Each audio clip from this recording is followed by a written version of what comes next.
Peace, everybody. I hope everyone's having a great Sunday so far. I hope everyone's having a great weekend. Um, it's been a rather interesting week. So I hope everyone is doing well. I hope everyone's making it. Make sure to like, share, and subscribe. I know this video was a little bit on the fly, but we're just going to further elaborate on the Pan-African village gone wrong and just a broader picture of the flaws of repatriation. Before I begin, once again, make sure to like, share, and subscribe. I'm going to give about 4 or 5 minutes for you to come in, and then after 4 to 5 minutes, I will get started.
No mustard seeds. It's not no sound. I'm just waiting 3 to 4 minutes before people get in. Once more people get more in, that's when I was going to start going in. And we're actually hosting to the 4 minute mark in about 10 seconds. So um, I'll get started now that there's some people in the chat. Now, as you guys see, I don't have my camera on because I don't know why, but for some reason my camera is really bad today. So I'm going to have my camera off because, again, my facial camera is just really bad for some reason. Um, but today we're going to be talking about the flaws of repatriation. This was a topic that was on the fly, but it was brought to my attention, a suggestion. So we're going to go after it. So again, of course, we have the Blacksit movement. We have Go Black to Africa. We have tons of people trying to encourage African Americans to come back to the continent, not just African Americans, but also Afro Caribbeans, Afro Latinos in South America, Central and South America. You have Black Brits. You have a bunch of people who are advocating going back to the continent. And that's really great. I really encourage as many people to go to the continent. The continent is amazing. The continent is not what mainstream media and Western propagandists like to portray. At the same time, the way that the repatriation movement has been done it has been a cause for concern and a cause for are we achieving our goals and objectives? And the reason why I ask this is again the Pan African Village, and the Pan African Village, which has about 500 people, diasporans. The ones that they interviewed were Jamaicans. They came from the diaspora. They had been in Canada. They had been in the United States for a long period of time, decades actually. They go to Ghana, and then there's just a lot of chaos because the chief said they were going to give them free land, and then that land ended up not being theirs. And so we got this whole back and forth going on, and that just really told the talk to me, really encouraged me to do that live stream of gone wrong with the Pan African Village and how not to do things. And that can be applied into this conversation of just the broader fundamental laws of repatriation. Repatriation is great. It's a great suggestion. It's a great idea if you can afford it and you have everything in place to actually make things happen. But I think one of the things that we have to emphasize and we have to really understand about repatriation, it's got to be organized and it's got to be documented, meaning that you got to have everything in line. You have to have the resources, you have to have the networking, and most importantly, you got to have the connections. You got to have places that we have historical connections to. I'm all for people going to the continent. I'm all for people going to Botswana. I'm all for people going to Zimbabwe. I'm all for people going to South Africa or Lesotho or Mozambique or Republic of Congo or South Sudan. But we have to start thinking more on the organized front. Going as individuals is a great thing. You allow you to have adventure, explore, but being just by yourself can cause a lot of issues because if you want that remnants of African American culture or similarity, it's going to be rather difficult because you are in a completely new environment with very little support. So if you're an African American and you're living in Luanda, Angola, for example, or you were living in Maputo, Mozambique, it's going to be rather difficult. I mean, yes, you might have Angolan connections. You might have people in the Luanda area or in the Maputo area that you may know, get familiar, and have close friendships with. But at the end of the day, it's going to be rather difficult because you don't have that African American culture that has that support. You don't have that African American culture similarity that you would like to see. And cultural similarity does matter. It's one thing that we tend to take for granted or we undervalue is just how important cultural familiarity is to an individual when they move abroad. I mean, yes, you have the people who they can move anywhere. They can move anywhere to any culture. They can move to Nigeria. They can move to Cameroon. They can move to Tanzania, and they just be fine. They're able to easily adapt. They're easily flexible, and so and just their life is open to where they could thrive in those areas. But if you, for the average person, they want somewhere that's more culturally familiar, both in terms of infrastructure, economic development, and just the way that they conduct things. And so when we talk about repatriation, I think that's what also gets lost in the sauce a bit. Is there's that cultural familiarity?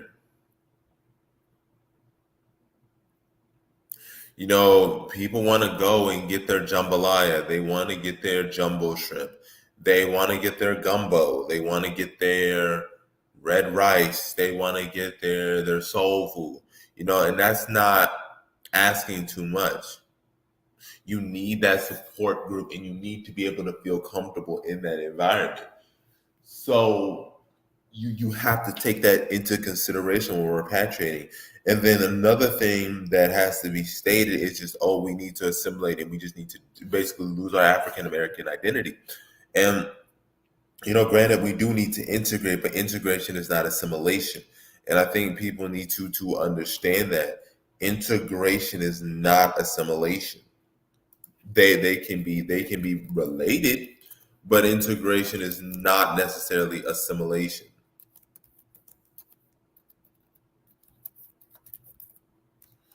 Because when you integrate, you're seeing yourself as being equal partners. When I integrate into this system, I see myself as being an equal partner and I have equal power in this relationship, in this dynamic. Assimilation is when you adopt the mindset of the majority.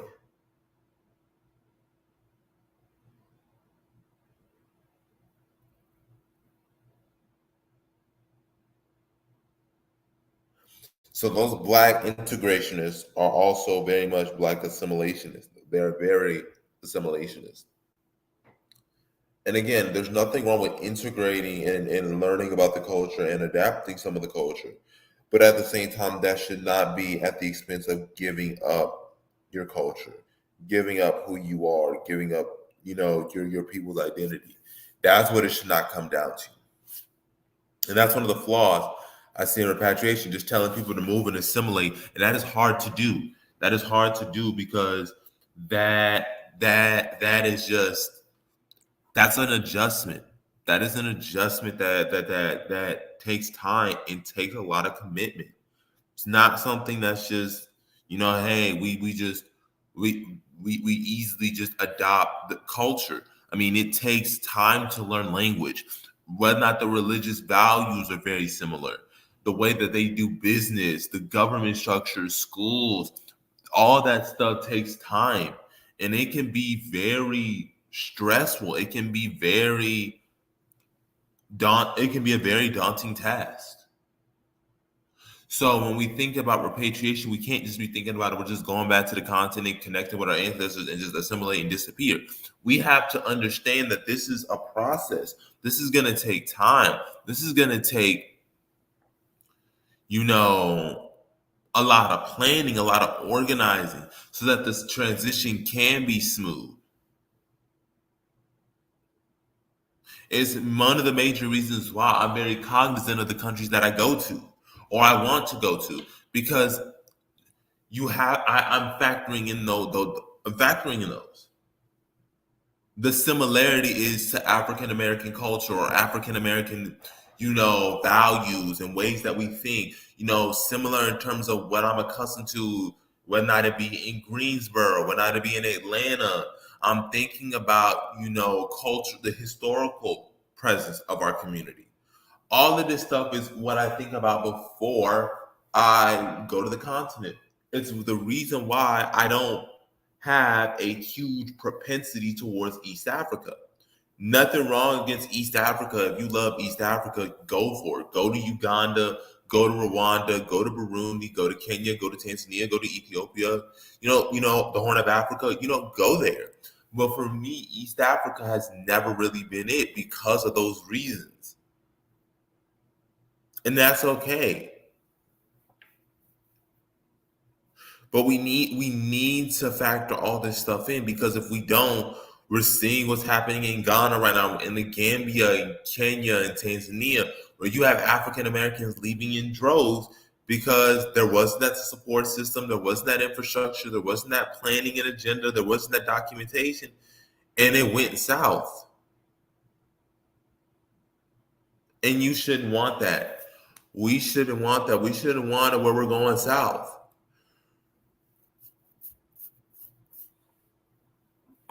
That just isn't the way. It isn't the way at all.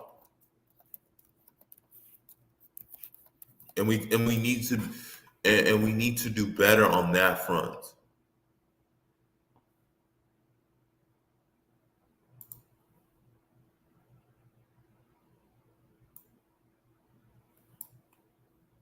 We have to do better on that front.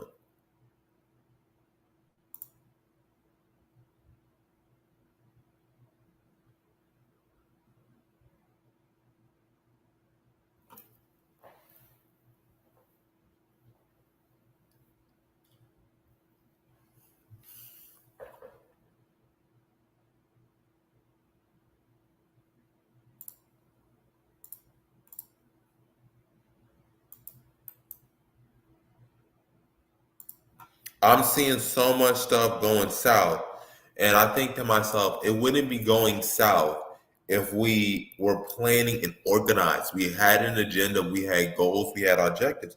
I don't think it would be going south.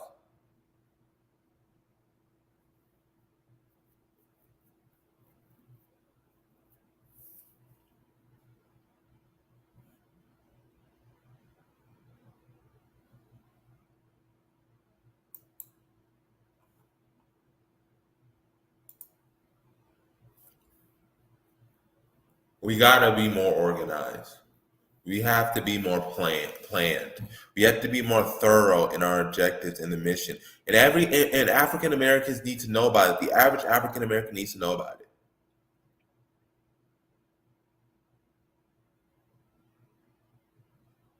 Yes, we're planning for the future. Yes, some things do not need to be public. But the average African American should know what the goal and objectives are in a simple sentence.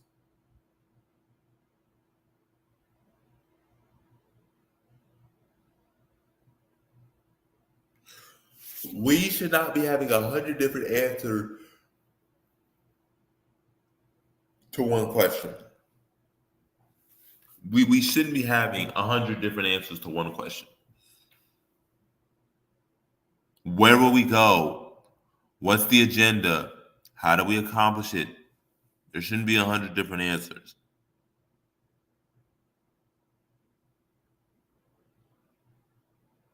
Winner's plan.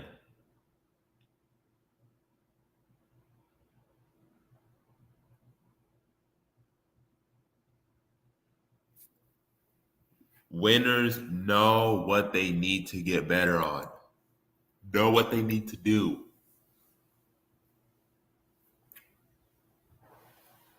And if we want to win, we have to get to that level. We have to know what we're good at. We got to know, we got to organize.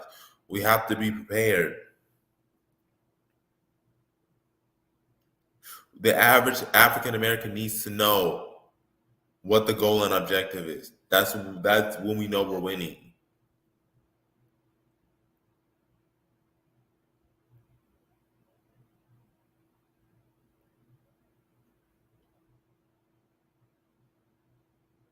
If we have 100 different answers to one question, we're not unified. We're not organized. We're not winning. We're losing. We don't even know what the objective is. We have 1,000 different answers.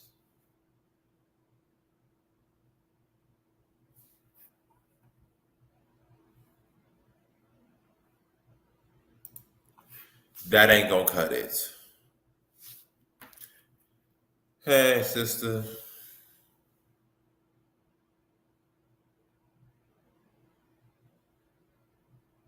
We have to understand that this is a project. This is not just a trend. Hey, Jabari. Hey, How are you? I'm doing well. How about yourself? I'm pretty good. I can't complain. Yeah. I want to Thank you I for want coming. to thank absolutely. I want to hit on something that you stated. Doing this as an individual, it can be done. It absolutely can be done. I know people who have done it, but I also know people who have attempted to do it and um it hasn't turned out that well for them.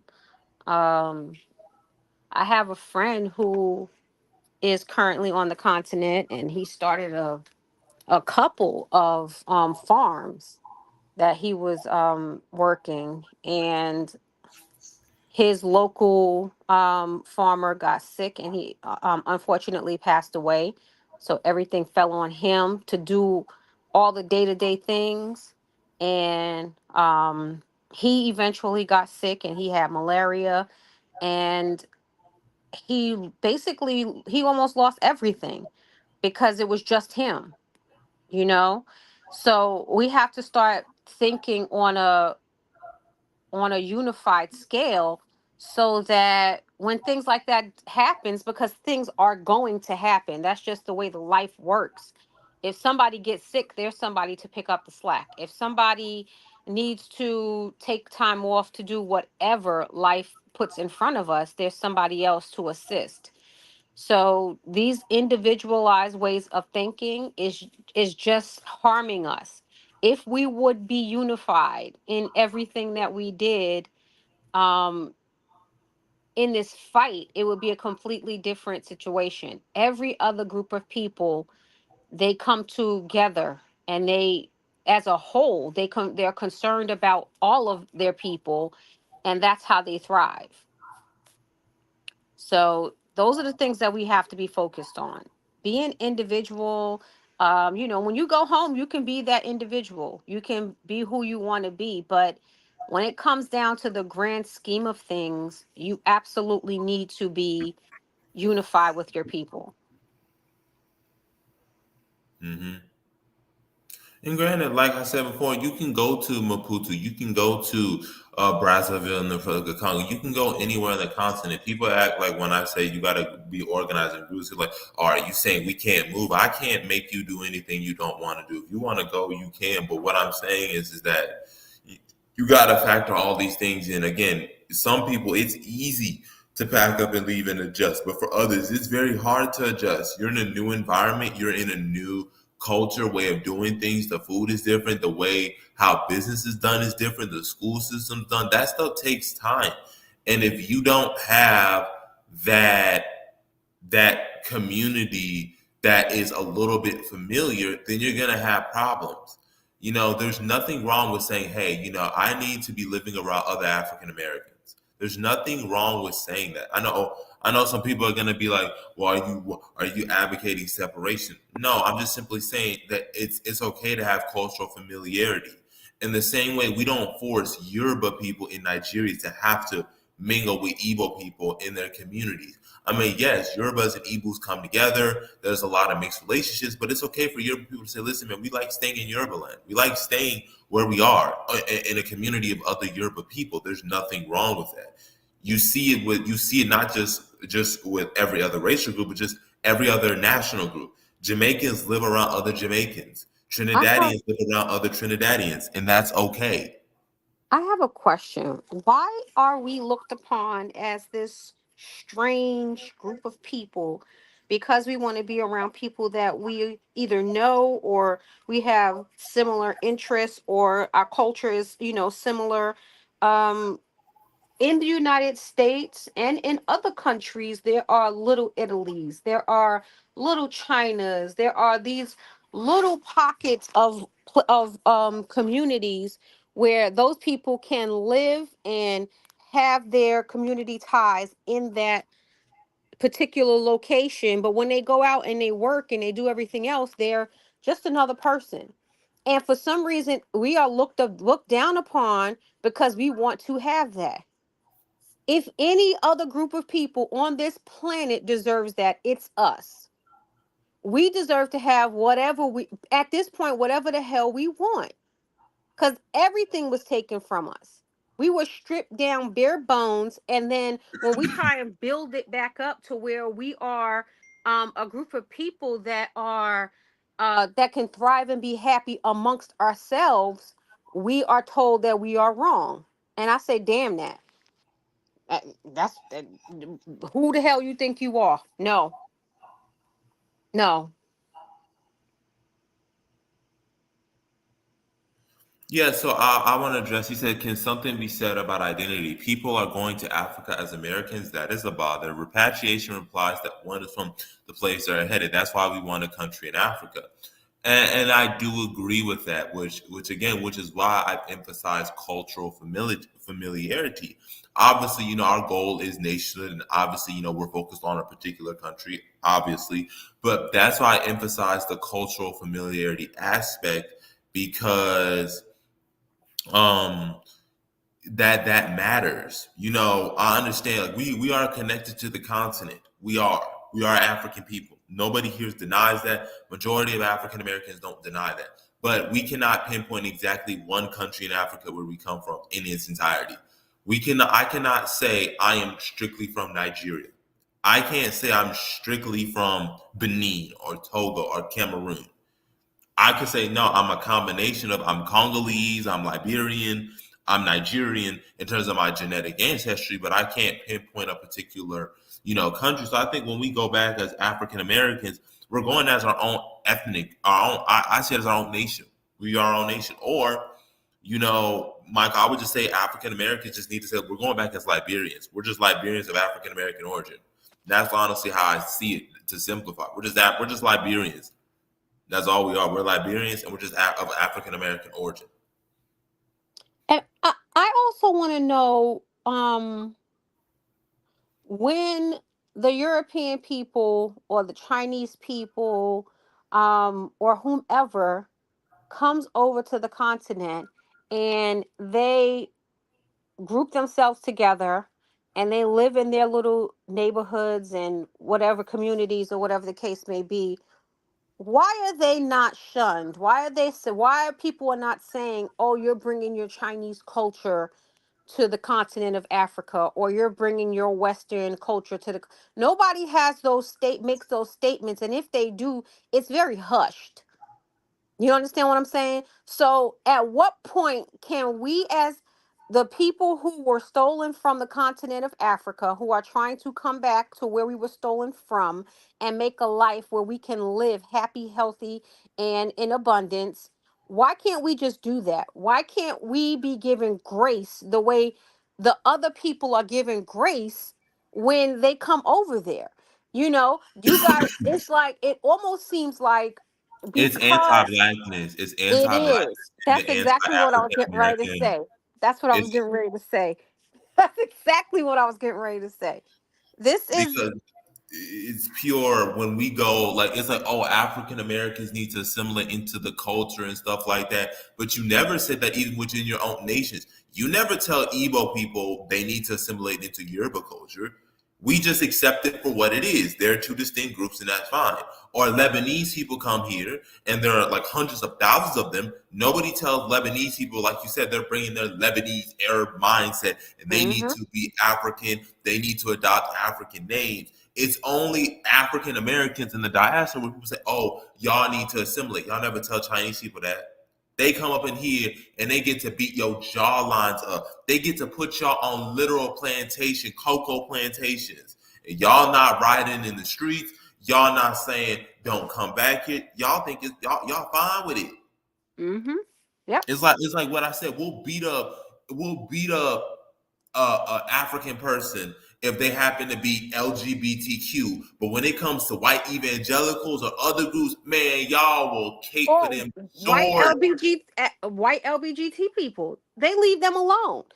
It's Like it's it's y'all, just it like is y'all it's cape too much, and that's the thing that gets mad. Like y'all will have so much smoke for your fellow Africans, but when it comes to other groups, especially outsiders, man, y'all will give them the most. Y'all will listen to them.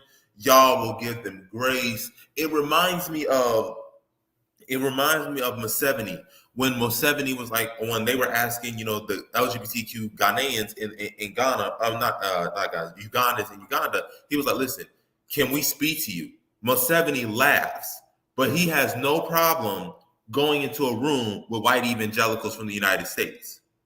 So when it comes to your own people saying, "Can we have a conversation with you?" You laughing. But when it comes to other group of people, you comfortable getting in a room with them. Like hmm it's anti-black as hell, and a lot of our people don't realize just how anti-black it is.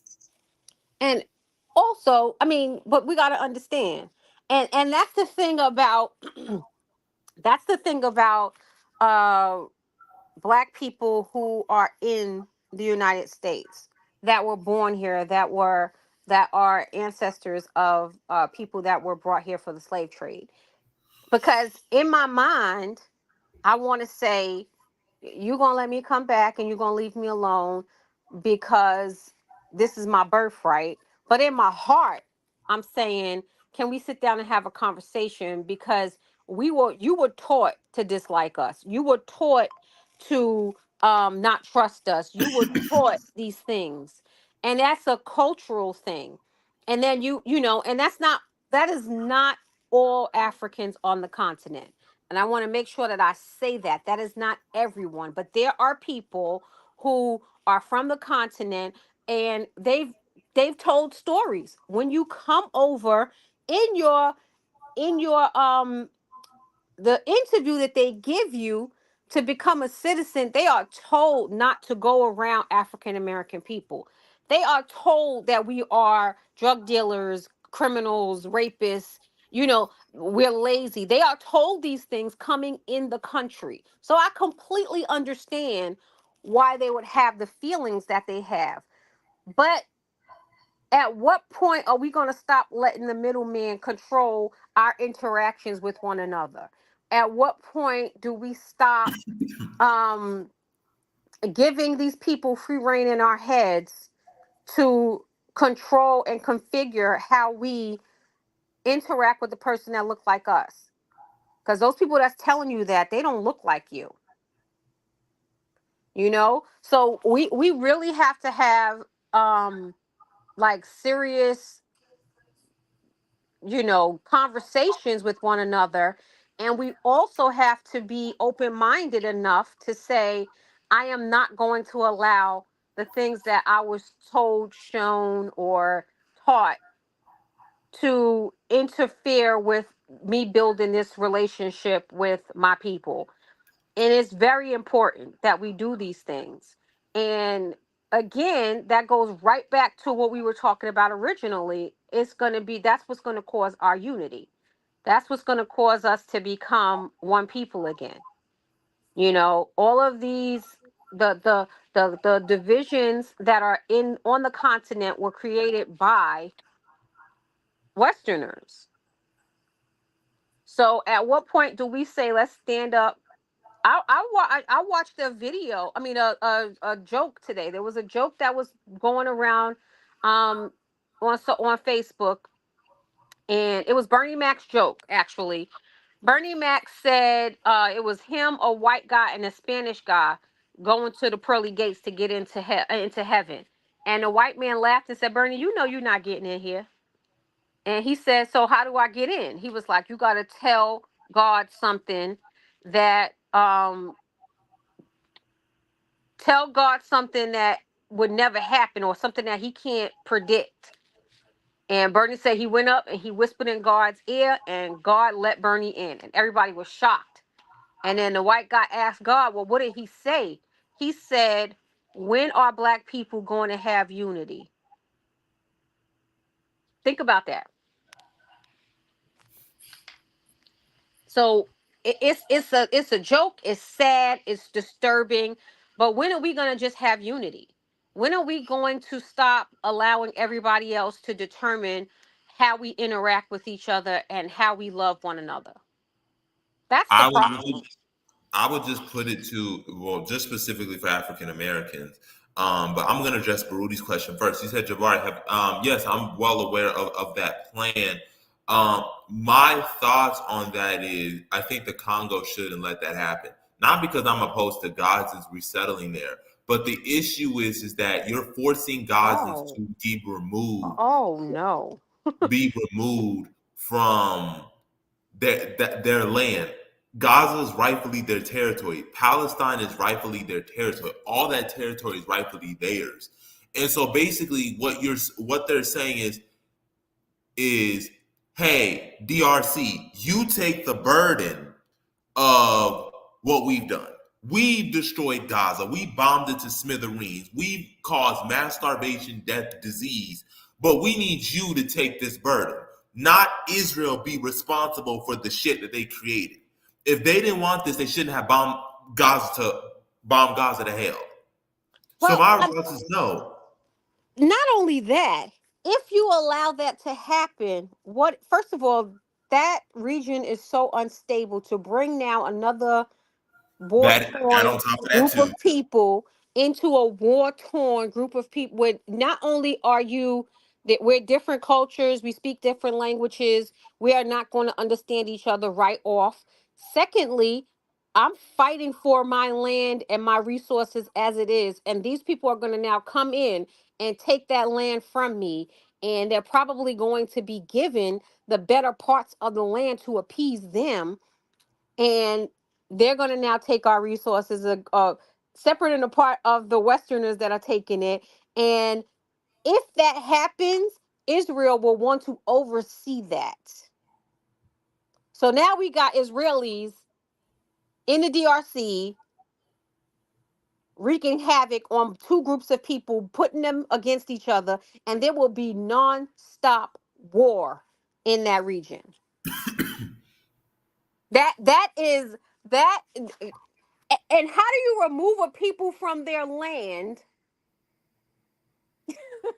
like I said, removing people from their land and telling other countries they have to be the burden and responsibility for Right, what they've done. right, That's not right. our responsibility. For If you what you have caused. They've caused this. They have caused this. They have built tunnels underneath their land, coming up in the middle of the night and killing their women and children. They have yeah, caused all of this and then sit around like a Karen and cry because they took a couple of your citizens. Because that's what we're talking about. You are murdering on a daily basis minimum 15,000 people. Minimum. I They mean, took, what was it, 9 people that they took? 50, I don't know. I don't remember the exact number. we're talking about a situation where you got Israelis who are killing women and children at point blank range with white when they wave the white flag. You have Israelis and who are bombing 70% of all infrastructure in Gaza has been Yep. completely destroyed. And we're supposed to take in and deal with the burden you created with. If I'm the Yep. Congo, I'm saying you come back to me again with this, you gonna get a resolution that you don't like. You gonna get something you don't like. Don't come to I me. mean, You deal with how that. about the You Congo deal just with that. cut off communication with them? Don't have a Yep. conversation with them in regards to the people that you stolen land from and murdered for the last 60 plus years. Yep. How about you You deal keep with that it. over there? Why would I accept that burden? You don't want it and you created it, but I should now take on what you created. Heck no. I don't even, there's no amount of money, resources, I mean, the only thing that they could be offering them is a little bit of money and maybe some guns. But the And my thing about it scale of is that calamity that is going to come from that happening is insanity. The fact that they could even fix their fingers, phones, mouths to even utter those words is insane to me. They believe that African people are stupid. They believe that we have absolutely no mental capacity to think. They don't believe that we have any type of political wherewithal. For them to introduce that is insane. Are you kidding me? Are and they're you not gonna allow them kidding and they're me? not gonna allow them to return back. So then these Gazans are permanently stuck in our country. They can't return back home. It's not like Israel's gonna, so why do we have to take it? So Baruti, Why that's why why would anybody And even not only that, you're literally talking about an entity that's like good.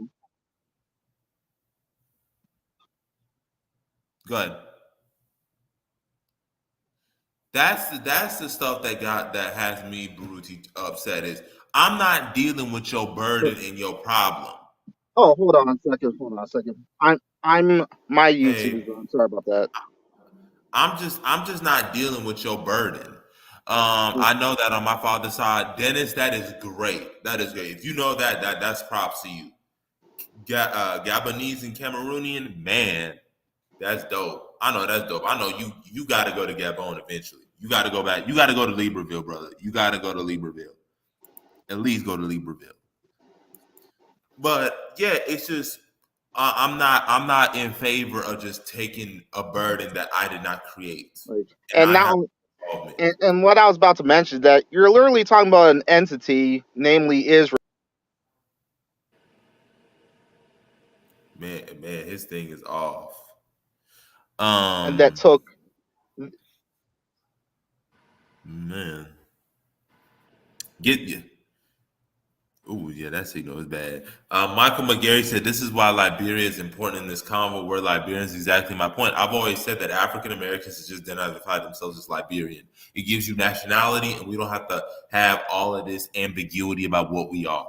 We are Mhm. Liberian citizens. We are of African American origin, and that's it. I've and, always said and and let's think about it this way, okay? Because it always comes down to um as we can see with this thing with on in the Gaza, the land. There's so much uninhabited land in Liberia that we would be able to go there and build and flourish. So that wouldn't even be an issue that we would have. You Yep. understand what I'm saying? Yep. So we really have to think about these things on a larger scale, because unfortunately a lot of African people, African American people, people in the diaspora, we really think on a small scale. We We really do. think on, and it's not our fault. We were not exposed to the world view as other cultures are. Like they talk about these things, you know. So we have to think about it in a way, how does this benefit the whole? You understand what I'm saying? We're bringing engineers, we're bringing nurses, doctors, teachers, we're bringing all of that with us. It's not going to be a situation where we are going to sit there and bleed that country dry. That's not what we're saying. Because the first thing that we want to do is teach and build and make sure that the country grows. That's first and foremost. So for the people who, because I hear it often, the people who are worried about Liberians being pushed out, um, that's not even the case. Liberia is not Ghana, and I think people need to also understand that. That's why I say you got to understand the context in which you live. You got to Hmm. understand the dynamics because Liberia is not Ghana. Majority of Liberia, like Ghana, has a population of about 31 million people. Okay, Ghana is a big country with a large population. It's not a country that has a small population.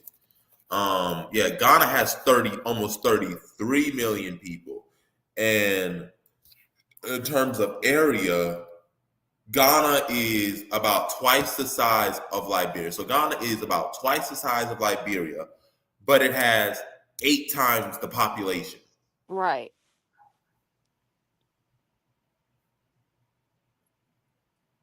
Hmm. We just have to be aware of what we are saying. We can't just use and apply it universally. We just can't. Yeah. And that's it. To be honest with you, if you think about what's going on in Gaza, if the Israelis were not so greedy, they had enough land, they had enough everything, but they just wanted to take over, because that's what those people do. Yep. Unfortunately, that's what they do, you know. And here we are, we're talking about going to the country that was created for us, which is crazy to me that people are opposed to it. That's what Liberia was created for. And the difference And is, I that always tell people this. there's space for us to come and build and grow and create a country where we are creating industries, we are creating transportation.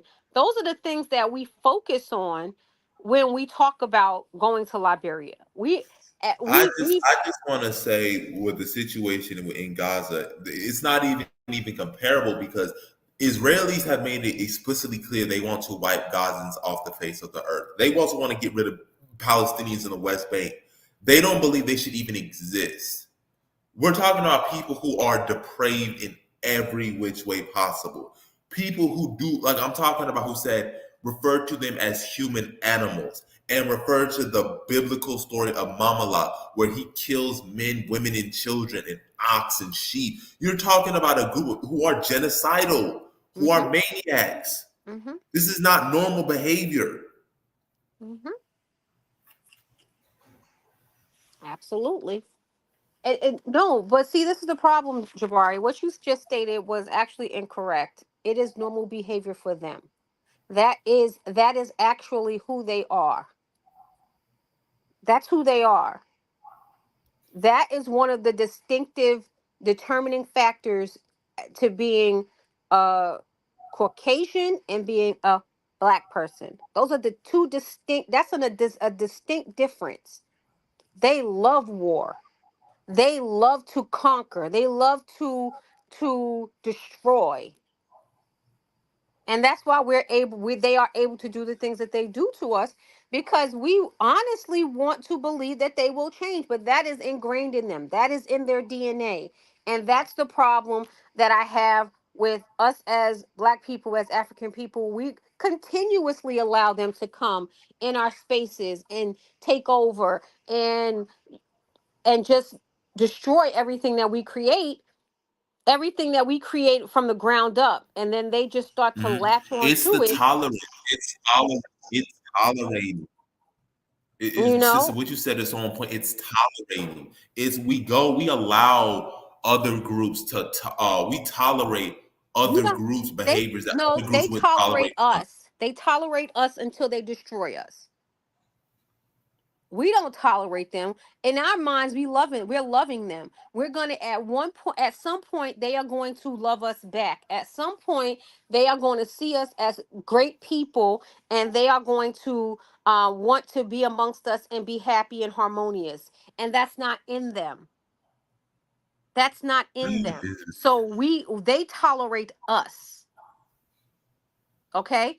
And what we have to stop doing is romanticizing this destructive, abusive, domestic violence situation that we have been in for all of these years. Mm-hmm. Because I'm going to tell you something. There is no one nowhere that's going to tell someone who was beaten, battered, damn near murdered by their ex-husband to just go back and say he's eventually going to not beat you. Mm-hmm. Eventually he will love you enough not to bust you over your head. Mm-hmm. And that's never going to happen because that's who he is as a person. Yep. Mm-hmm.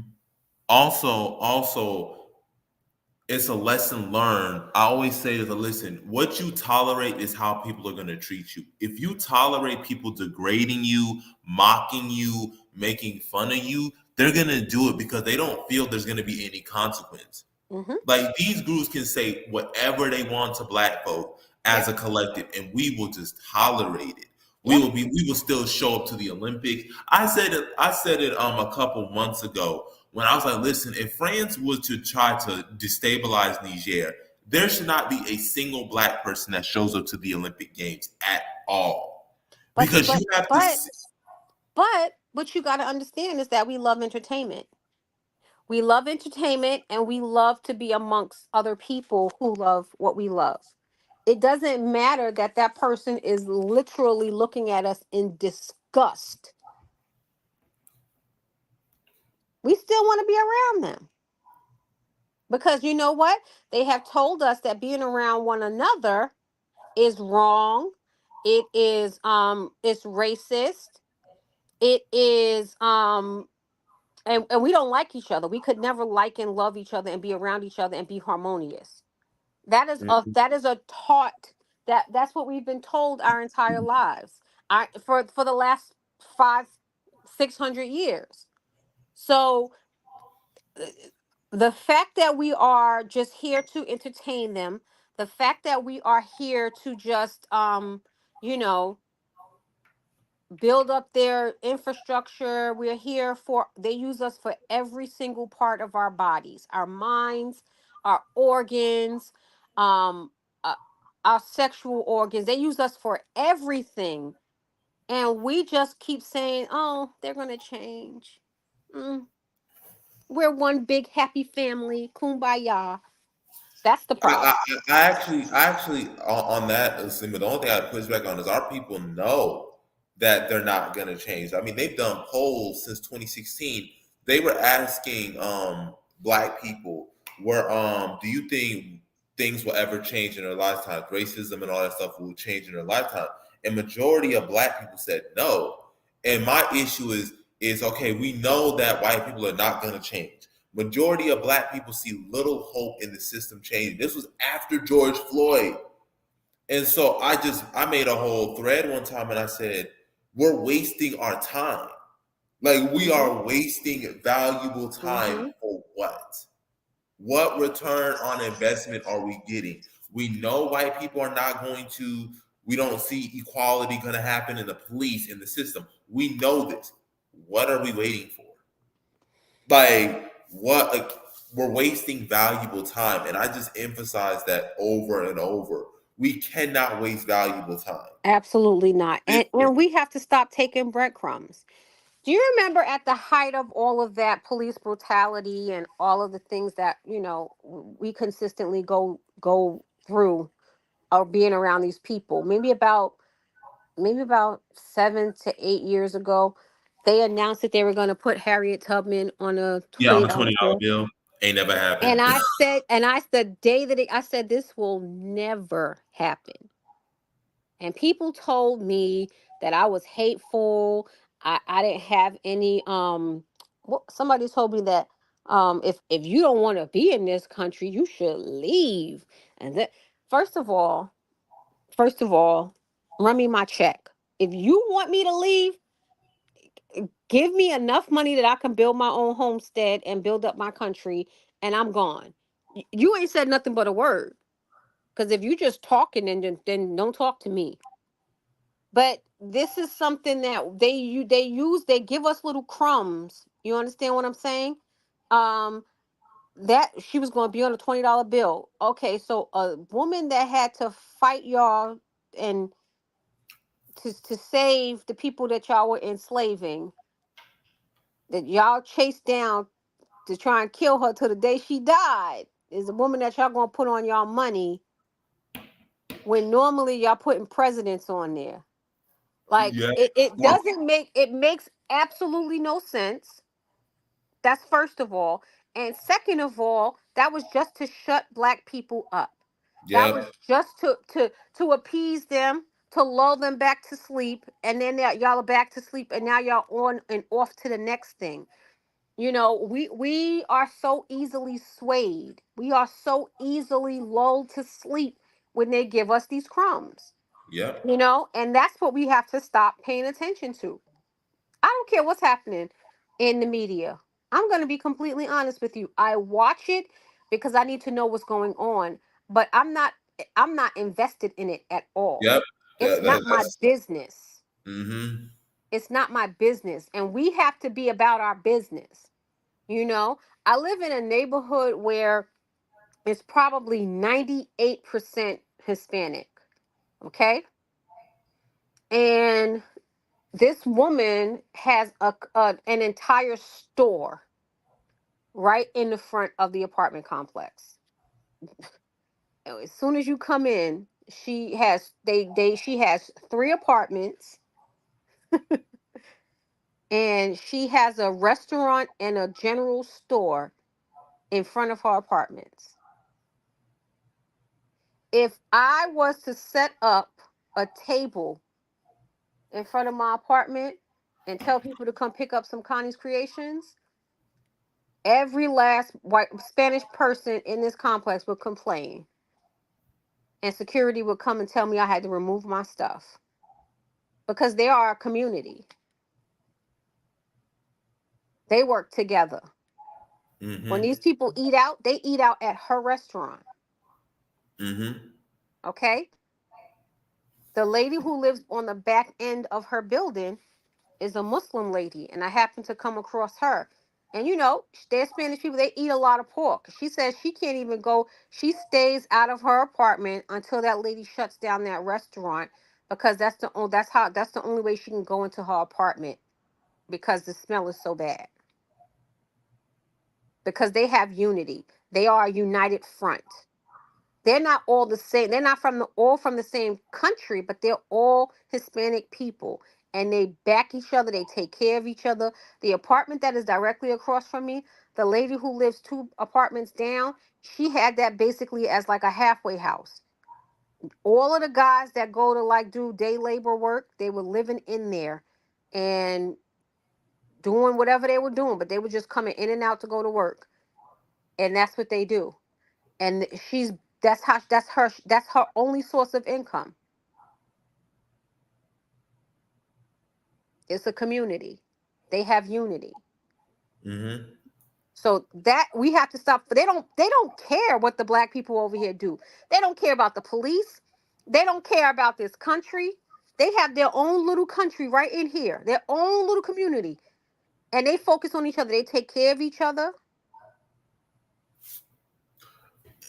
And but I also think this is important that people have to understand, and then I'm going to also go into Michael's little Liberia points. is that I was watching a good documentary. It was talking about, Miami and like why Miami's so dominated by Latinos, right? And so one of the things that they were talking about was the Cuban community. Obviously, they've been there for like centuries. Mm-hmm. But what happened in the 1960s was when after the Cuban Revolution, led by the great Fidel Castro, took over Cuba. What happened was the United States allowed all the wealthy Mm-hmm. Cubans to transfer their wealth from Cuba to the United States, and Yep. they were able to easily get green cards that other Latino groups couldn't get. And so, that plays a huge factor. When you're wealthy and white in your country and oppressing black people, Afro-Cubans, and other people in their countries, Mm-hmm. and you're able to transfer wealth, well, of course you're going to be rich. You get access to capital that we never got the chance to do. And so it's like, I really wish people would understand what we are up against, which is why I don't get frustrated. Like, man, they're giving the Cubans all this. I'm like, bro, have y'all not studied history? Like, what did y'all expect? Like, what are we expecting? It's like expecting a lion to not roar. Oh, wait, just a moment. Just a moment. You know, I'm going to respond to Chima. It is amazing to me how people can call black people in general lazy. Mm-hmm. Um, it's just crazy to me. So let's look at it this way. So this is a black woman who has lived in this country her entire life, and she has raised families. She has kept the communities together. She has done everything that she needed to do to make sure that her little community is is is is is doing as well as they can be, because there's so many outside interests that are fighting against what she's trying to accomplish. Okay. Oh, I mean, there we could go, there's a million things. So now we have these people who are being allowed to, especially in Chicago. It's crazy to me, the things that they're doing to black people in Chicago. I don't know how this is even possible, but they are putting the Ukrainians in Chicago. They're putting the displaced refugees of Hispanic descent in Chicago. And they are offering black people like a few $1,000s to allow them to live in their homes. Okay, these people are going to be able to allow for their children to go to the best schools. They're going to give them access to higher education. They are all receiving stipends from the government to live in these communities. They are all being given access to temporary green cards, and in getting temporary green cards they can get driver's licenses and IDs to go out and work. Okay, the things that black people still to this day have to fight for. Still to this day, in every single country, city, town, state, we're still fighting for these things. The fact that these people can just come from a different country and have better access, and just to be able to be afforded a better way of life than the people that have been there dealing with the gun violence and the police dropping off vans full of guns in their community. And then you're going to say to me that I'm lazy. First of all, she's lucky she did that in public, in a public setting, because had it been me, I would have slapped the taste out of her mouth. And again, that's because the people in the city of Chicago, the black people in the city of Chicago, have absolutely no unity. It all comes back down to one thing. In everything that we've tried as African people on, on the continent and throughout the diaspora, everything that we've tried, nothing has worked. The only thing that we have yet to try is complete and total unity. To ignore all of the talking heads, to ignore all of the things that we've been taught, told, and exposed to via the media or whomever. The only thing that we have not tried is complete and total unity, because it works for every other group. It works for every other group. But they told us that in New York, if you come from Coney Island, you are different from the person that comes from Bed-Stuy. You are different from the person that comes from downtown Brooklyn. You are different from the person that comes from Queens, and you are different from the person that comes from the Bronx. But we're all black people. You look just like me. But we've been told, we've been taught, we've been exposed to anybody that looks different than us and they are black, they are against us. And you should fight them. You should fight them to the end of your life to make sure that they don't take what you have. Unity. That is our end all to into everything. That's it. So we could continue to talk till we blue in the face. You can't have unity when you don't have national consciousness or national identity. Absolutely you can. Absolutely you can. Absolutely you can, because we are in a completely and totally we are in a we the situation that black people are in, Africans are in, on the continent and the diaspora is something that nobody else has ever been through ever. Ever. So we have to do something completely different than what has ever been done. We have to decide as black people to have complete and total unity across the board. I'm not saying just let everybody walk in your house and do whatever they want in your house. But what I'm saying is, oh, that's my brother. I'm not going to fight my brother. That's your land. That's your land, brother. I saw your land. You're not doing nothing with your land. Can I start a farm here and we can both make some money? That's called unity. That's all we need. That's it. We have to stop trying to romanticize and make this into something that it's not. We need unity. Because we've done everything else. We've attempted everything else. We fought each other. We kumbaya with this one. We've attempted to bring in that one who can give us some type of education. And we've learned this from that one. And we let them come in and assess. And we've taken their horrible uh, medical system. We've allowed them to come in and poke and prod. We've allowed them to come in and strip large parcels of land on the continent of all its natural resources. And now they are so bold that they're going to say, let's take these Arabs that hate you so that we can have our land and be by ourselves. That's what they're saying to us. Because historically, we have allowed our hearts to overshadow our minds. We have allowed our hearts to say, oh, we don't want people to suffer. We don't want anybody to be sad or upset. So we're taking care of the entire world and we're not taking care of ourselves. It's time for us to put our own oxygen mask on to make sure that we okay before we take care of anybody else. It's time for us to stop thinking that we have to do all of these big, huge, grandiose gestures to make these things happen. It's unity. That's it. Can you imagine what all of just a bunch of unified black minds across the globe, what we could do?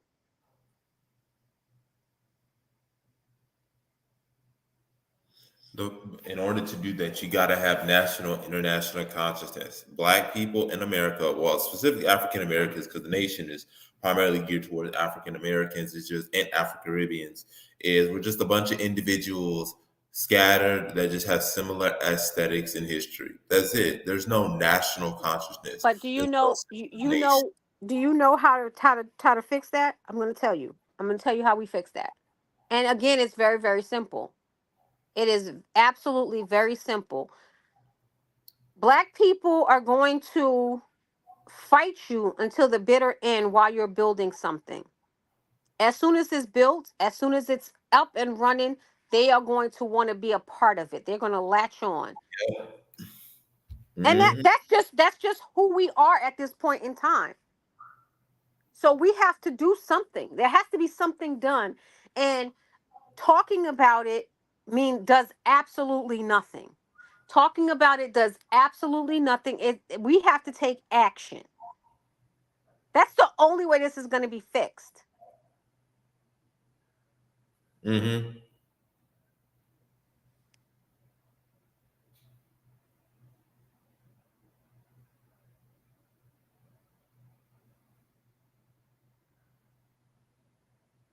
Yep. The reality of it is we're gonna have to build Liberia up. That's it. Like Yes. Michael said, yep, we're gonna have to build Liberia up. That's really it. We're gonna have to build up Riverside. We're gonna have to build up Sino. We're gonna have to build up Grand Cru. We're gonna have to build up Maryland. As you said, Kevin Camp, Liberia is the only solution. And yeah, it's the only solution. It's the only thing that's gonna we're gonna get something again. Expecting this country to change when the foundations are set in stone and people got no interest in doing so, it is minute, and that's always my position. And that's the thing that we just have to look forward to when we repatriate. Just think about our long-term goals and objectives. Think about what we're trying to achieve, what we're trying to establish, and then go for there. Again, you can go to the continent as an individual, but individualism, that's great. If you're like, listen, I want to have a good career, I just want to live comfortably. But if you want a collective push or a collective uplift, that's going to require collective planning and a collective response. So again, we're going to have to build up Liberia, and then, like Michael said, we're going to have a bunch of little Liberias again. So and one of the great things about Liberia is, again, it's not that densely populated, especially in the South. We could like I said, you can stuff 40 million Black people into Liberia and still have room because, again, Liberia is not that densely populated, especially Hmm. in the Sino area, the River Cess area, the Grand Cru area, the Grand Gita area, and River G areas. It's not that crowded at all, and Maryland as well. Um, so yeah, that is something that I'm excited for because, again, I always say, think about. I want y'all and just people in general who are going to watch this, think about it as an investment. I Hmm. always said, staying in America, you have to think about it like an investment. Okay, if you are not getting a return on investment, you don't keep investing in it. Eventually, you start taking your money out because it's too risky to do. It's not, you're not getting the gains that you are putting in, and that's sort of how we have to think about it. Okay, if we're not receiving the respect and the treatment, the mental health that we need in America, then it's not the place to invest. A lot of your energy is, you have to start pulling out, because you're not going to have any major rewards or benefits. So just think about it in your personal life. Just think about it in your personal life. Is this a good investment? Is my mental health being improved by this? If not, you gotta think of something else. Gotta think of something else.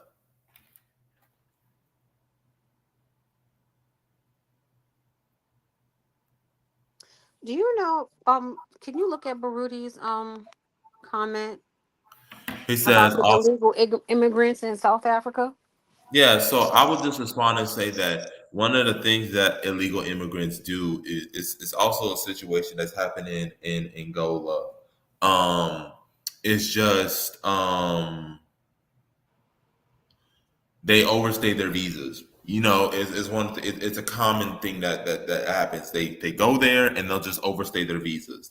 They don't ever get their visas renewed. And And so, and then the white people are employing them and basically protecting them from being deported. Am I to understand that correctly? that's most likely the case. Oh, okay. So, I mean, first of all, I think that South Africa is one of those locations where, or one of those countries where, um I'm like, I want to, of course, for me personally, I want to go to South Africa to have the experience, but the amount of It depends on where you go. It depends on right, where you exactly. That's why I'm trying not to say anything where I don't want to offend any, but I think that the stay away from government Cape Town. Cape Town is one of those places I wouldn't go. I'll go to Johannesburg. the Joburg is where. government needs to be stiffer on the laws of illegal immigration for whomever, but especially white people, because of I would think that they would have in place ways to track them because of what they've done to them. The things that South Africa had to endure because of those people. I don't understand how they're so lenient on them. uh, You have these to are blame. the problems. These are the issues that I have with us as people, and that's why I keep going back to we want to we want everybody to be this one big happy family, and that's not the case. That is not the case. I just need I need us to take care of us. Stop worrying about everybody else. If somebody is doing something illegal in your country, you address it and you handle it the way you would handle it for anybody else. Swiftly, justly, and wherever they need to go, wherever they belong, that's where they need to go. I don't understand why this is even a big thing. I mean, it's not a large amount because obviously most illegal immigrants from South Africa come from like Zimbabwe, the Congo, Malawi, but that's the point we need to address too because again, y'all be hard. South Africa will be hard on immigrants from Congo and Zimbabwe. Again, I don't understand that anti-African mindset, but it'll get addressed. They'll address it. Um, but Yeah, I don't, and like I said, that we talked about that as well. It is that the self-hate, for whatever reason, we've been, well, we know the reasons. We've been taught that those people from the different countries or the different regions are um not people that we want to be around. Either way, it I hurts always my say soul. I always say this. My response is I don't treat any other group of people how I would not treat a black person. Okay, do not treat somebody if you wouldn't treat a black person that way.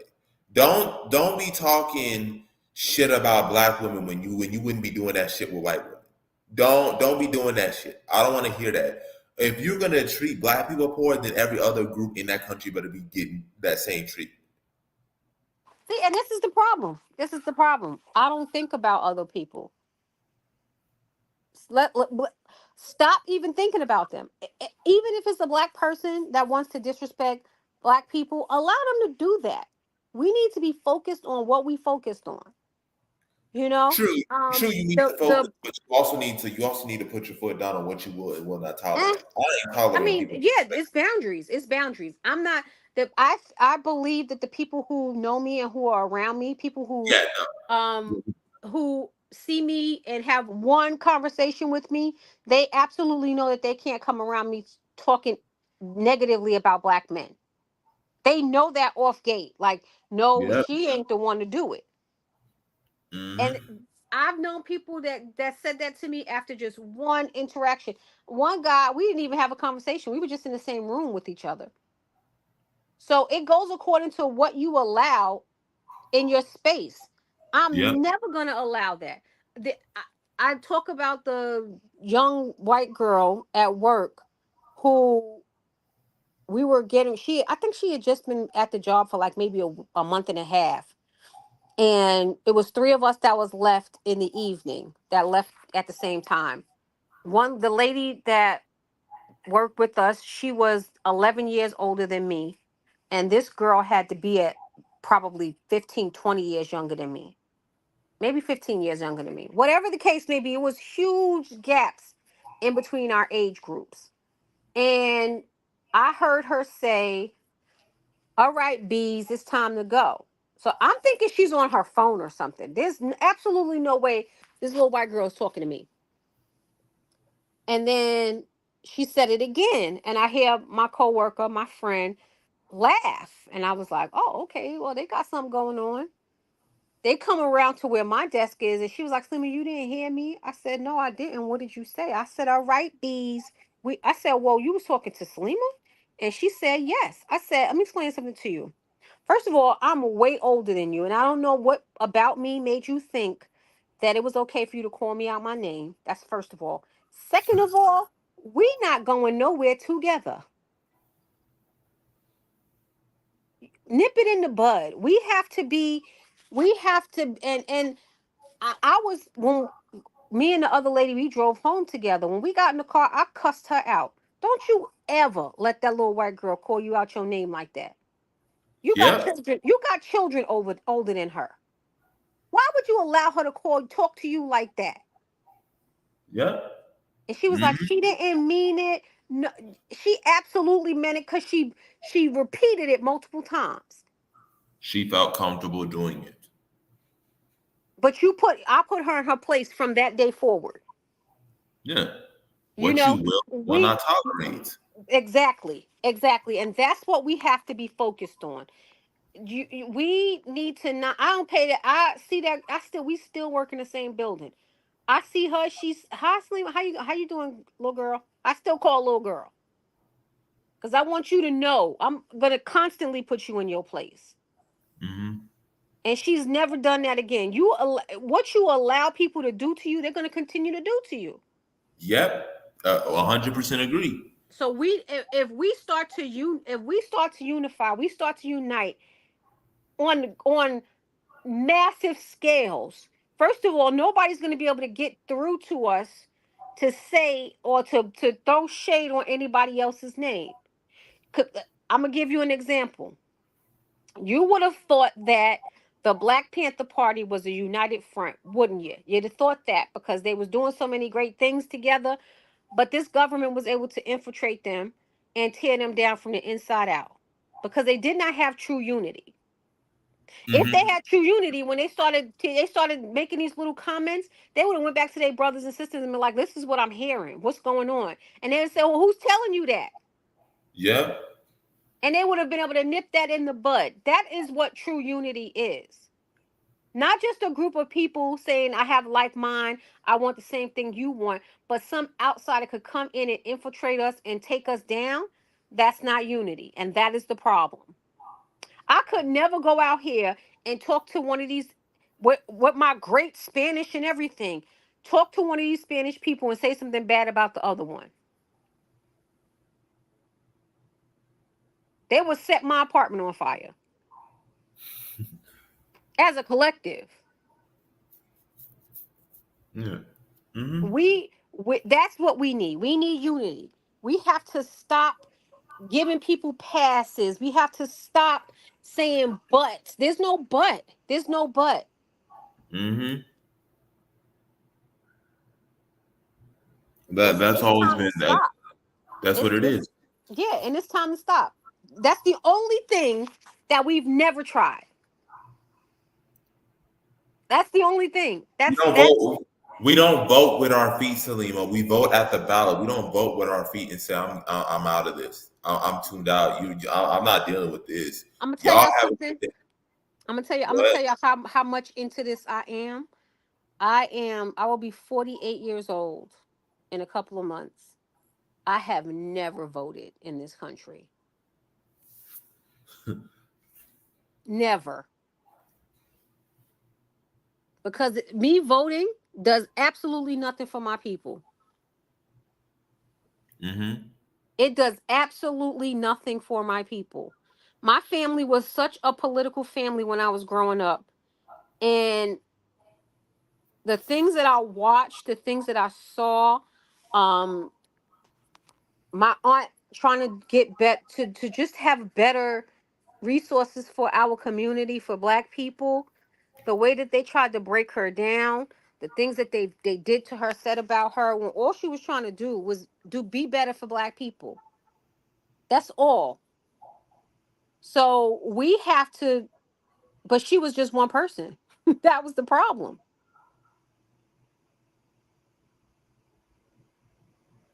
And if we don't get that, then we need to stop with the um back to Africa. We need to stop saying that we want to get away from the people that's hurting us. We need to sit down and go on ahead and get the best health care we can find and work our jobs and make sure that when they bust us in our head, we could get good stitches. That's it. Yeah, I'm not dealing with that. Nope. At Sorry. all. At all. At all. And when I say these things, people are like, that's extreme. It's not extreme. It's not extreme because that's what's happening to our people every single day. I watched a documentary about the what is it called, the bond system,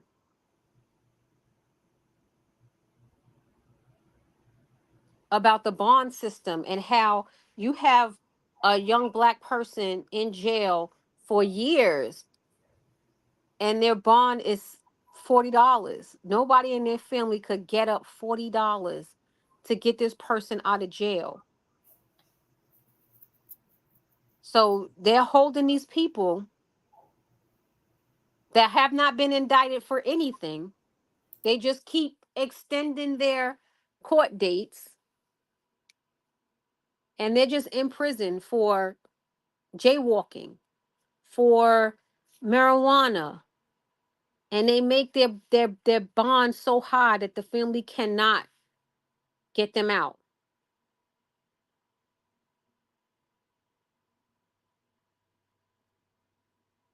When they get out of jail, they of course lost their job. They have no work history. They have no resources. But this is where we want to stay at.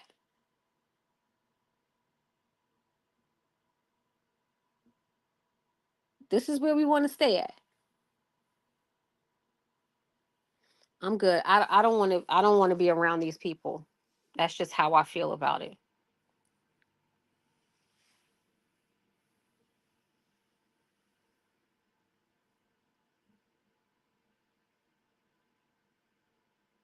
Yeah, I've reached a point of I just have to. We have to do what's best for us, and we have Mm-hmm. to ask ourselves: is this worth the investment? And if it's not worth the investment, then we have to move on, and there's nothing wrong with that. Sorry. When a job is not treating you well, you get up and leave. There's Mm-hmm. no Mm-hmm. willing. You just get up and leave. You have to understand: what what am I getting the investment, and also is this really what I want to subject myself to? If this is something you Exactly. don't want to subject yourself to, then it's time to move on, and time to build somewhere else and build in the right location, because it's not just good enough to just pack up and leave. You got to make sure you leave and go to the right environment, and not just I'm leaving from one lion's den and going into the leopard's den, because I'm still going into a den that's still going to maul me. So really just need to have those deep conversations. And I know it's uncomfortable. I know it's uncomfortable, but we got to have it. And once we have those conversations, we'll be at peace. Like Mm-hmm. I know for me, I'm at peace. I'm no longer stressed out, because I know, listen, I'm just here until I can get what I need, and then I'm gone. And then, or I'm going So, to South Africa before I go to Liberia. Like, I know that this is just a stop. And mm-hmm. so I know there's an end in sight. And Jabari, we what we have to understand and what we have to start um teaching our people is that we are the asset. Yep. You People are. you I Jabari, you are an amazing asset. You teach me um you even at your young age, I get so much from you, you know? And older people tend to try and ignore the younger generations as if we but just because of our age. we're somehow superior to you all. And I'm like, I'm not that person. And that's what we have to realize, that our people are our assets. That's our biggest asset. Yeah, the biggest asset is human capital. Human capital is worth more than any natural resource. Doesn't matter how many natural resources if you have if the human capital is not developed. Human capital is the most important thing. You said will you not will Mr. Biden and the Dems not save you from the frustration of your years sojourn? Man, listen. Listen, I'm at the point, like I said, I voted for Joe Biden in 2020, but I voted strictly out of harm reduction. I knew Joe Biden wasn't no person that was going to do shit. I just knew, like, listen, okay, in terms of Donald Trump or Joe Biden, who's going to be the least harmful? In terms of this man is just as harmful, especially on the Israel-Palestine situation. It's like, and then student debt. It's like, what is going on? And then to have him go to Mother Emanuel Church and speak, and then you have people chanting in Mother Emanuel 4 more years. I'm like, I'm over it. I'm tuned out of Democratic and Republican politics. I'm not enthusiastic about it, and just no, they're not going, because here's the thing: if they wanted to, they would have already done it. That's right. That's one of And the things that what? people act. They act like if they couldn't, they can't do anything, as if their hands are tied. If Biden was really serious, he would have already done it. He hasn't done it because The he amount doesn't of believe in it. money, the amount of money that they have given to um, the war in Palestine, the Ukrainians, the amount of money that they've given to them, they could have definitely given it to Black people for reparations, because they're worrying about people that don't even, that's not even in their country, that's not their citizens, that's not even on their land, and they're bringing them over to this land and then further taking care of them. So that right there tells Black people that they don't give two hot goddangs about you. And at what point are you gonna care about yourself? Mhm. That's it. I just need us as a people, and any Black person that wants to be a part of this system, I say go ahead and have at it. Have Yeah, fun like with nobody. it. Yeah, Leave me alone. and I just want to say this, and this is the important thing that people need to understand about representation. I understand we need representation. I get that. But here's the thing: Black Democrats are still Democrats.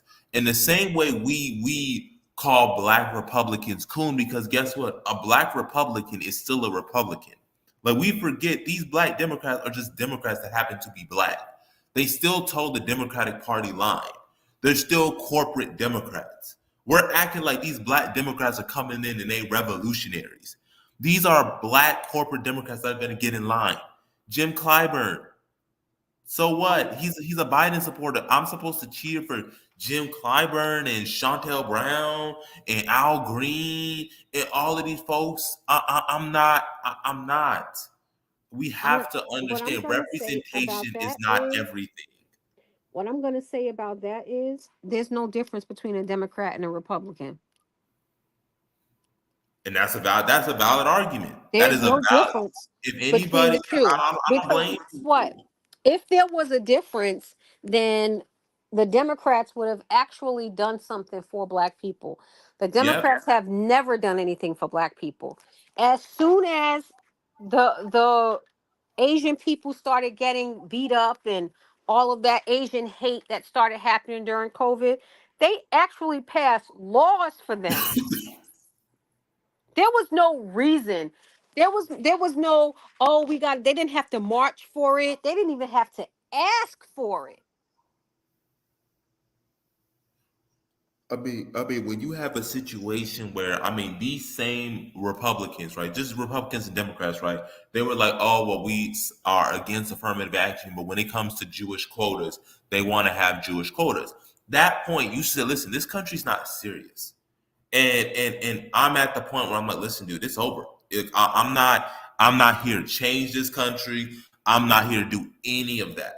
I am just solely here so that I can get what I need and then head to South Africa or There you in go. Liberia and do what I need to do.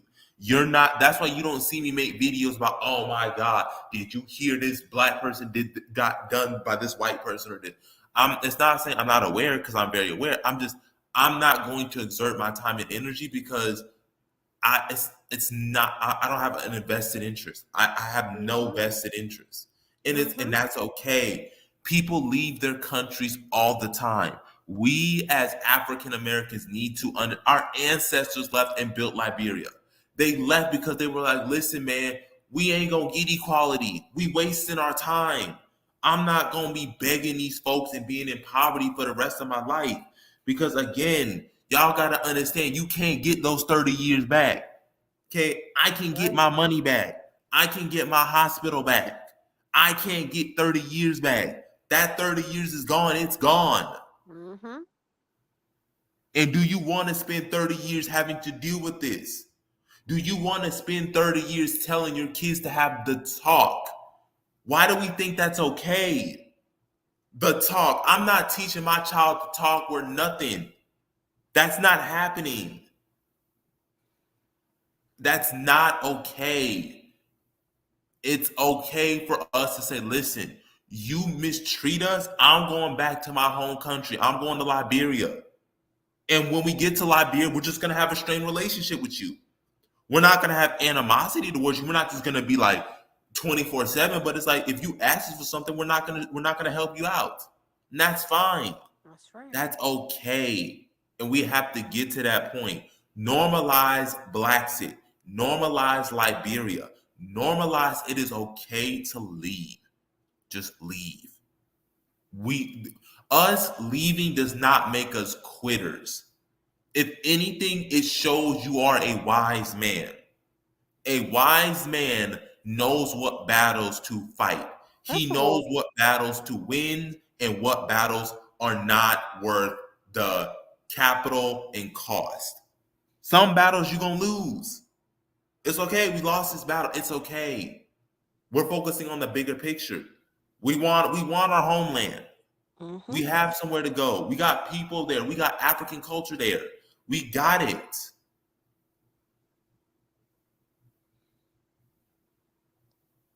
Absolutely. It's okay, my brothers. It's okay.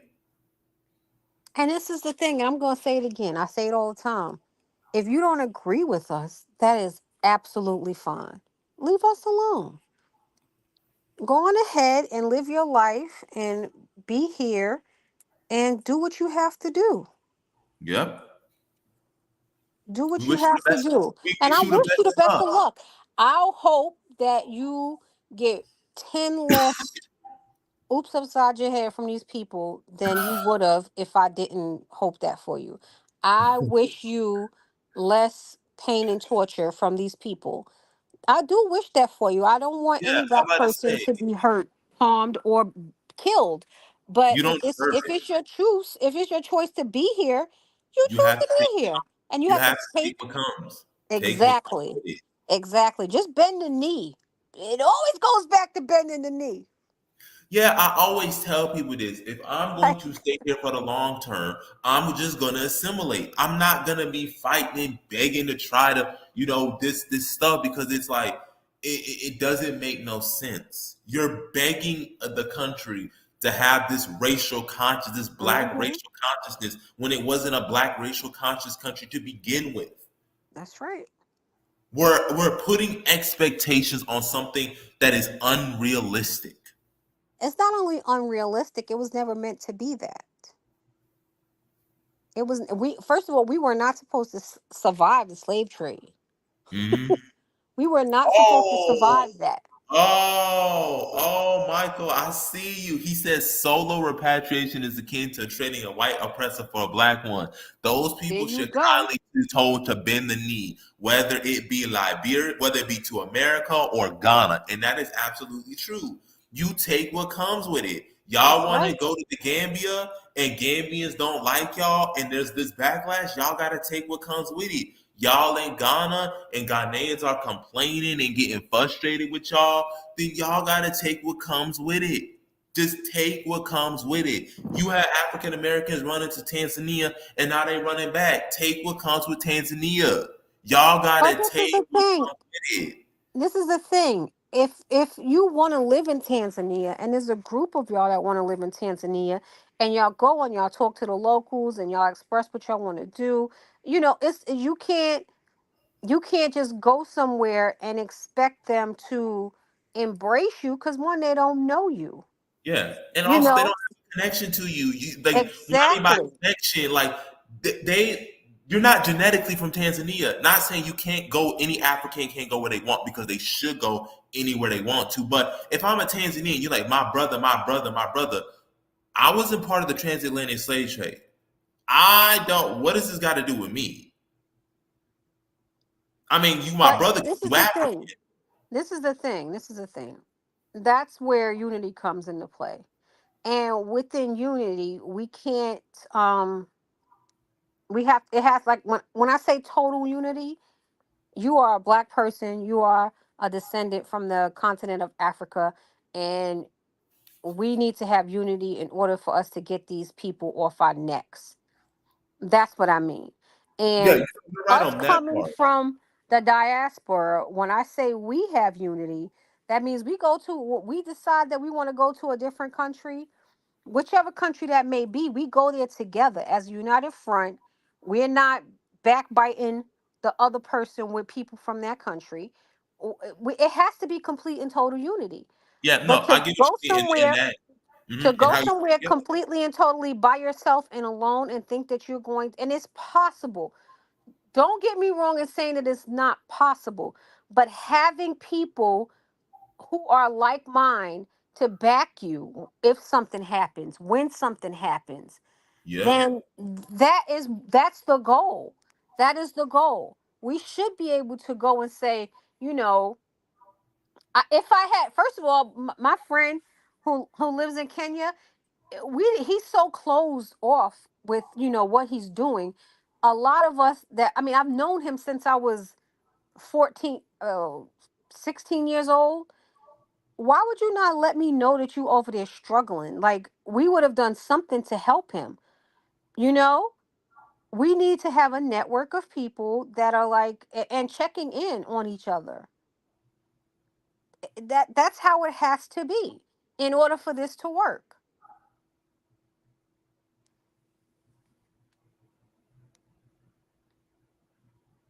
Mm-hmm. It's just Yeah. too much. Mm-hmm. Again, like we said, it's possible, but again, especially going to a country that does not have ties to the slave trade, that does matter. That does not have that cultural connection to us, that does matter.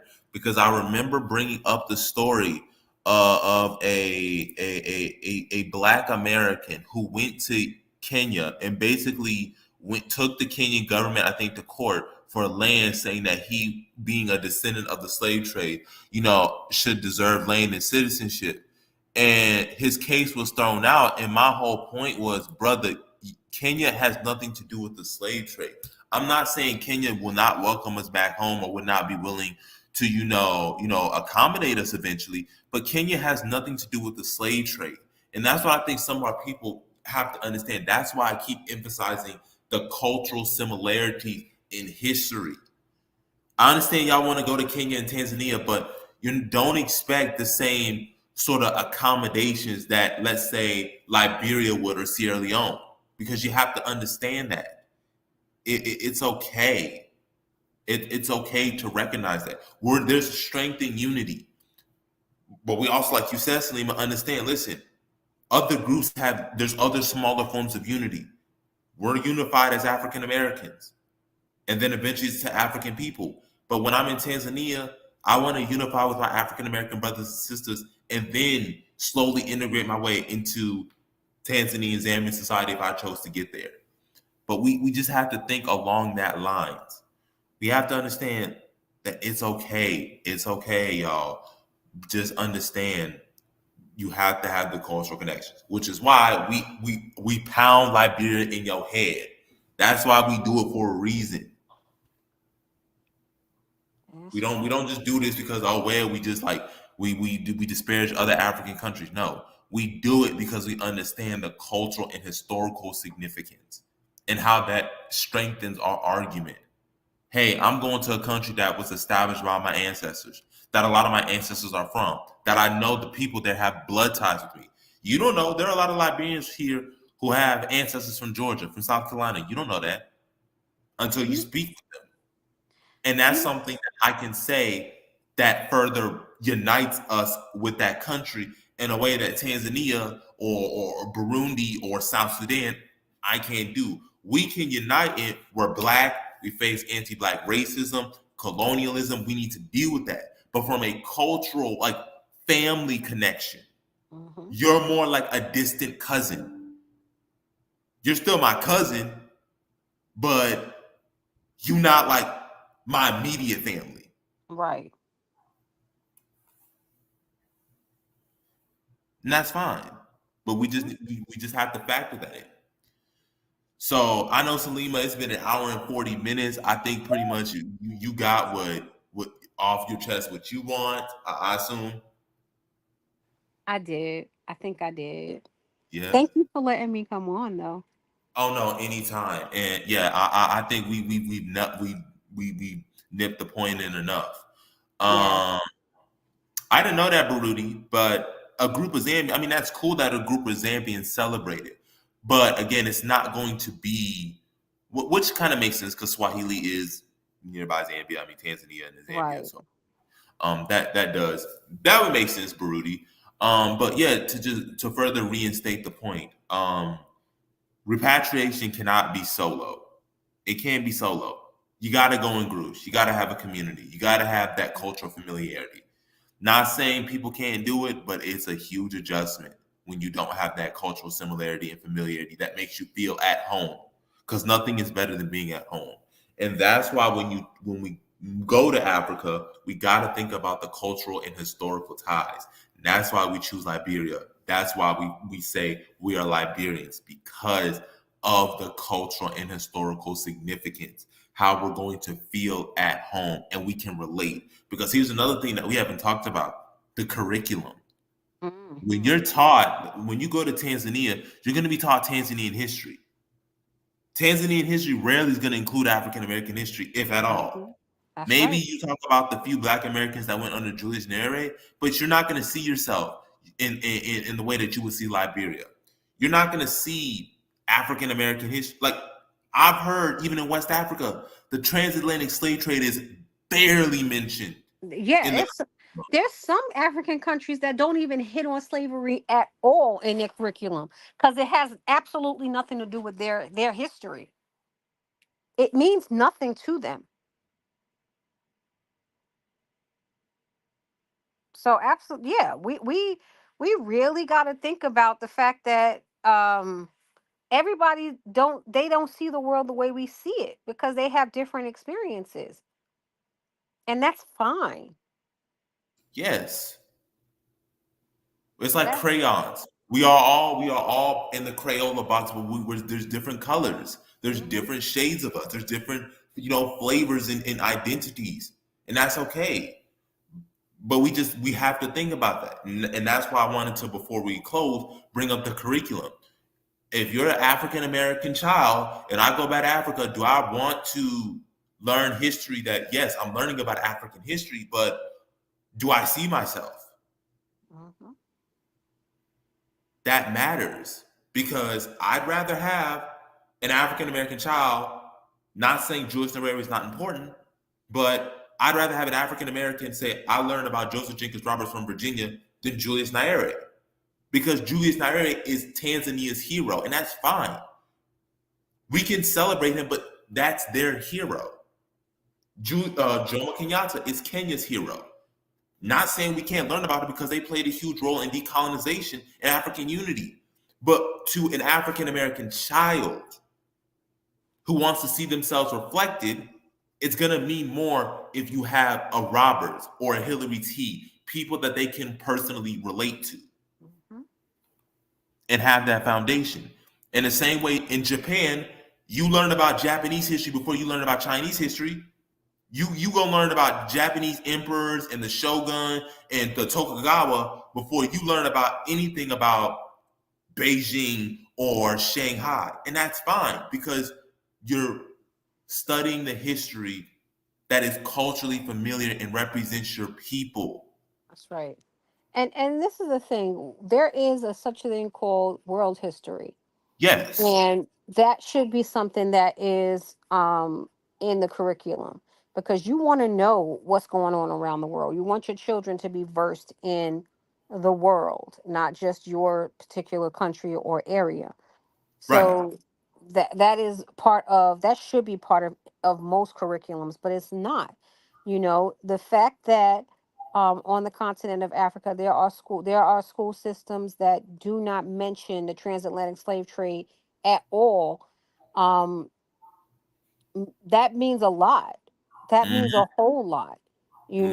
Those people were taken from your continent. So why you I mean, and I know it's a sad part of history, because I know when I did see the documentary, the one woman said it's a part of the history of the continent of Africa that most Africans want to forget, No, because that is there fact. were, yes, there were countries, there were leaders that sold people. And that's something that they don't want to, kind of sort of like the here in the United States, the what is that silly curriculum that they don't want the children the white children to Yeah, the 1619 project. Yep. yeah, the 1619 project. So it's kind of sort of like that. It's a smudge, a negative on the continent's history, and they don't want the children to feel bad that their people were part of the transatlantic slave trade. So, but that's something that we would need to definitely have in our it is history. It is a part of what happened to us as a people. Hmm. And the saying goes, um if we don't remember our history, we're doomed to repeat it. Indeed. And that is why there's so much conflict in on the continent of Africa, because they are so closed off to actual history and the things that went on that continent, and the other people that caused it. So much Hmm. so that they just keep allowing them back in to Hmm. further hurt and harm them. So that's something that it just has to be all, everything has to be transparent. Yep. Yep. Everything has to be transparent, you know? And also, I want to make a statement just about the going to these countries and doing these things by yourself. Hmm. Why, when you leave wherever you are because you're being mistreated, or it's not somewhere that you want to be, why would you want to continue struggle life? Why would you want to Yep. do that alone? Hmm. Addicted to struggle life. Yeah, Addicted to yeah, struggle life. yeah, and it's crazy to me. Like, I don't want to do nothing short of probably speaking English, because that's my primary language. I don't want to do nothing that I was doing here when I leave. And I'm being completely honest. Or maybe my business. But the things that I had to do, like I was forced to do here, you know, deal with certain people, um, uh, work for certain people. There are things that I'm not going to do. I'm Hmm. absolutely not doing it. And Hmm. struggling is definitely one of them. Yeah, no, I'm the same way. I'm like, I'm living the same life, middle class life that I'm living anywhere on the continent. I'm not living out in the village, cut off the grid. No, I'm not. I'm gonna be sitting in a suburban neighborhood in downtown Johannesburg, and I'm living comfortably. Hell no, I'm not going to live out in rural South Africa. Not saying there's nothing wrong with So living rural life, we but have there is a comment. African Americans also have the most popular culture in the world. I am offended by calls that we should be encouraged to give it up. Nobody said you should give anything up. no, we're not This talking is about a rights. He's talking this, about because there have been Africans on the continent that say we need to give up our culture and we need to become Igbos or Yorubas. We need to adopt a tribe and assimilate and oh, become them. yeah, that's definitely not what we're saying. What we're saying is the struggle part of this culture. There is Oh an yeah, actual part of this culture where people enjoy struggling. yeah. It's like there an is. honor. It's a badge of honor to be Yes, struggling. yes. We have a thing where I remember when I was growing up, if you went to college, people would clown you, because you're going to college. And I'm like, "What? Like you don't want us to get a better education?" So we're talking about those things where um we don't want those negative dirty things to bleed over into our new life. And I'm not talking about things that mean a lot to us, but this struggle life that we're talking about, there's absolutely no way I want that to even be around me. And if there are African Americans who want to come over and they want to keep that life, they could just keep it away from me. That's all. Because I Mhm. have the right to decide who and what is around me. Yep. There are certain things, even with my family, there are things that my family they do that a lot of black families do. Once it starts, I leave because that's not what I want to be a part of. Yep. Nobody has the right to tell you or to command you to leave what you hold dear to you. That's not what we're saying at all. Yeah. We're just talking about struggle life. I'm not struggling, and we don't take pride, and we should be taking pride in struggle. Just like I don't take pride, you don't take pride in struggling to pay health care or paying food or paying bills. Um, I'm not struggling on the continent. I want running water. I want clean roads. I want clean water. I want top quality schools. I want top tier training programs and certifications. I want that. I don't Yeah. want to live off the grid with electricity going in and out. No, Sorry, no, no, not not gonna happen. no. I'm sorry. I am in my I'm gonna probably have like a crate or something. I don't know how much it's gonna cost for me to get it there. That is something that I'm have to deal with. But I'm gonna have solar panels. I'm gonna have I'm gonna have a few air conditions because I'm running off solar because my solar panels are gonna keep going. I'm gonna make sure that my house is wired so that I can be comfortable and live according to how I'm used to living. And that doesn't mean that I disrespect the culture because I don't think that rolling blackouts should be a part of anybody's culture. But Thank then you. again, then again, they have them in Los Angeles.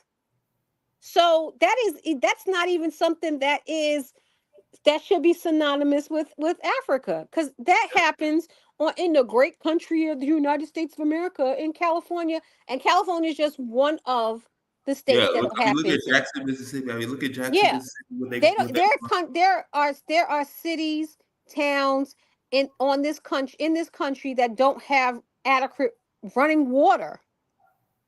They don't have infrastructure. And They I don't just want that. basic infrastructure, and I'm not going to move to those places because that's not something that I want to be bothered with. Here in North Carolina, there is a pig farm that dumps their waste, the blood, the pus, the feces, the urine that the pigs release, and they actually have a plane that they lift this dirty, nasty water in, and they sprinkle it on top of a black town. Struggle life. These black people have never once tried to sue this pig farm. They have never once gone to the local town to say we need this to stop. They have never sued the company. They just close their windows when they start smelling that horrible smell. Struggle life. That's something that we don't want going forward. So it has nothing to do with getting rid of the African American culture. We want to get rid of the bad parts. You know, when a family member um mistreats one of the children and everybody just turns a blind eye, and then when that child is promiscuous, we blame the child and not the adult that caused the problem. Struggle life. Those are things that happen in the African American community every day that we don't talk about. These are the things that we're talking about. We're not talking about, the food, the culture, the dance, the music, the language. That's not what we're talking about.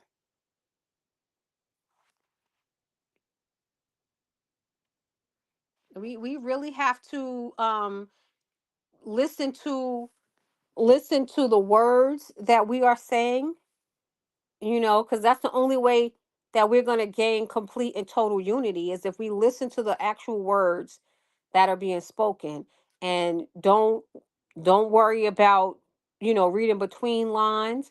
We have to be intentional about speaking to one another in a way that they know that we are telling them the absolute and total truth, because that's part of unity. We're going to have to be completely and totally truthful with one another. That's going to be the hard part. But we got work to do, but it can be done.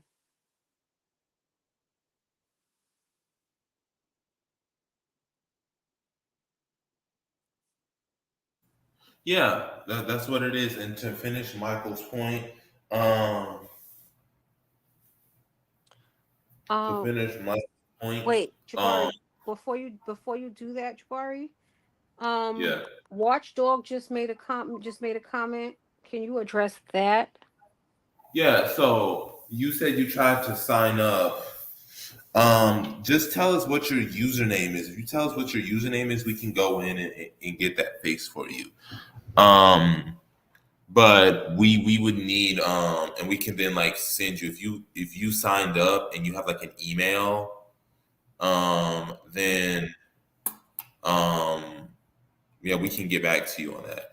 Yep. Make sure you also are using this. Just want to make sure you're on the right site. So please make sure you're on the right site. Um, but yeah, we can get that handle if we know your username. Um, so yeah, repatriates go where they will. Want to build home, Liberia. Want to build an extended home anywhere else. We don't wish to even go into Liberia alone. We come in numbers and to tap shoulders and raise hands. And you come in numbers because that's how you build the life that you want to live.